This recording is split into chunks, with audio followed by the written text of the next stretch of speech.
If you have a dog, you've probably noticed that sometimes they don't seem to enjoy being petted as much as you think. The truth is, many dogs simply tolerate certain kinds of touch without showing obvious signs of discomfort. If you pet your dog's head every day, this video might completely change the way you interact with them and help you understand what they actually enjoy. Nobody's born knowing how to read dog body language. We grow up watching people pet dogs on the head, hug them, press their faces close, and nobody questions it because the dog doesn't fight back. But not reacting isn't the same as enjoying it. Sometimes it's the clearest sign a dog is simply putting up with something. Before we get into it, subscribe to Barkley and drop the city you're watching from in the comments. I read every one. The top of the head is usually the first place people touch, and it's actually one of the worst spots to start with.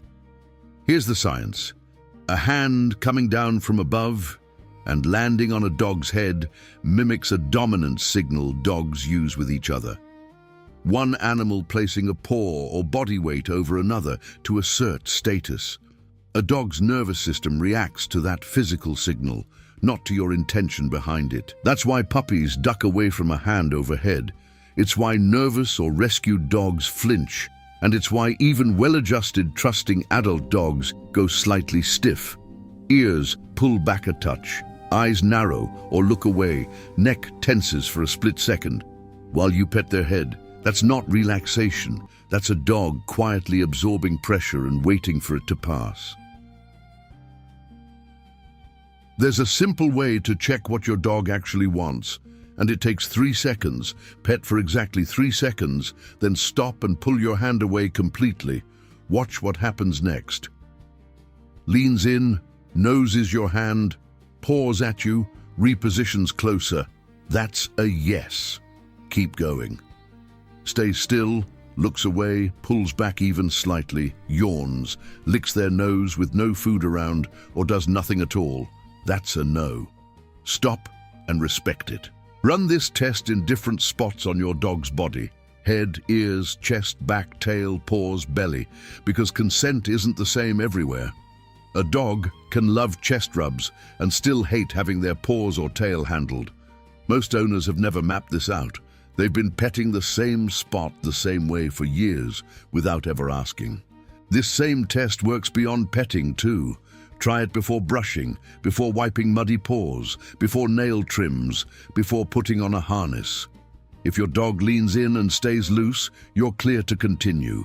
If they stiffen, pull away, or freeze, slow down and make the handling shorter and gentler before trying again. A dog that never gets the chance to say no eventually stops trying. Behavior researchers call this learned helplessness. The dog learns that resisting, moving away, or showing discomfort changes nothing, so it stops signaling altogether. To an owner, that dog looks perfectly calm and obedient. In reality, its communication system has gone quiet because it was never being heard. This matters because it's one of the most common causes of dogs that suddenly snap after years of being described as tolerant. The warning signs were there the whole time. They just stopped showing on the surface. Studies on domestic dogs suggest a large share of pets sit somewhere on this spectrum, closer to it than most owners realize. The fix isn't complicated. It's giving the dog real, consistent opportunities to opt out and actually honoring it when they do. Hugging is probably the gesture you associate most with love, and for a dog, it can be one of the biggest stress triggers there is. For humans, wrapping our arms around someone means protection and closeness.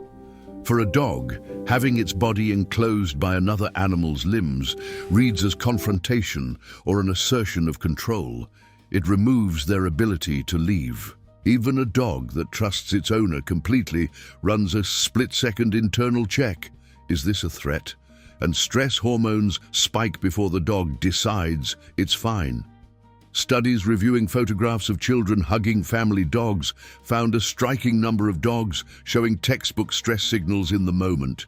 Whale eye, showing the white of the eye, a tight closed mouth, flattened ears, lip licking, and the head turned away from the person. Not aggression, dog at its limit, trying to communicate discomfort through every channel it has and being missed because nobody was trained to see it. This is a big part of why most serious dog bites to children come from the family's own dog, not a stranger's. It's not that the dog is dangerous, it's that it was ignored for too long in a situation it couldn't remove itself from. Practical takeaway: if you want physical closeness with your dog, sit or lie down next to them and let them lean into you rather than wrapping your arms around their body. And when kids want to show a dog affection, teach them to invite the dog over and stroke the chest or side instead of hugging around the neck or shoulders. None of this makes you a bad owner.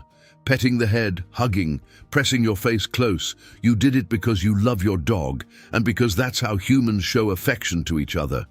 It's instinctive for our species. The problem is dogs run on a completely different nervous system and the message gets lost in translation. You weren't using the wrong intention. You were using the wrong tool without knowing it. Chest between the front legs. Slow, firm strokes with an open palm. This is the spot a dog is asking for when it leans its body into your leg or turns to face you. Side of the neck, below the collar, not the throat or the top of the neck. Long, slow strokes in the direction the fur grows. Shoulders, just above the front legs. Slow, circular pressure. Here releases tension dogs carry without owners noticing, especially in dogs that get anxious around other people or dogs. Base of the ears, where the ear meets the skull, not the ear flap itself. Gentle circular motion here is almost universally welcomed and often triggers a deep, relaxed sigh. Lower back, just above the tail, the sacral area. Many dogs enjoy firm, flat palm pressure here, similar to how they lean into a scratch near the tail base. Watch for a dog pushing back into your hand. That's a clear invitation for more. Spots to approach with extra caution, even on dogs that seem fine. Paws. A lot of dogs are naturally protective of their feet. If yours pulls away, don't force it.